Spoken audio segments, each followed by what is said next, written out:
Alright, so we're going to cover how to use the refractometers. These little devices, they'll be set out. And what you'll need when you walk up is you'll need a chem wipe, which there should be some running around, if not right by the refractometers. You'll need your sample in a covered container because your sample will be very volatile, so you want to keep it covered and not put it on until you're 100% ready to do what you need to do. There'll be some isopropanol that will be there. This is to clean up the refractometer when you're done. When you come up to the refractometer, it should be clean. What you want to do first is you want to hit the read button. You'll probably get an error message, but the only reason we're hitting that is to make sure.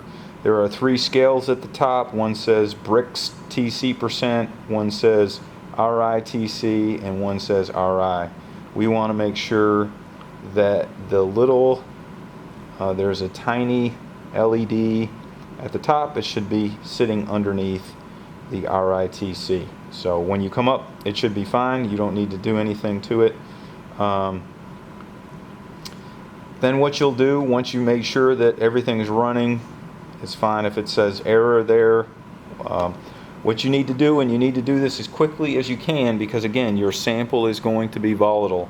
So you want to pull out enough of your sample and fill the well as much as you can. And it may take all of your sample to do this. It doesn't matter, because this is the only test that you need to run. So fill the well, make sure it's full, and then once it's full, hit the read button, and you should get a value. And that value is going to be 1 point something, and there's going to be 4 decimal places. Make sure that you've record all of the decimals. All of the numbers are significant. So once you get your value, you're done. What you can do is take a paper towel and wipe up the residual material. There probably won't be enough to throw in the liquid waste. If you feel like there is, you certainly can do that as well, but there's not very much there. So you wipe up your product as much as you can with a paper towel.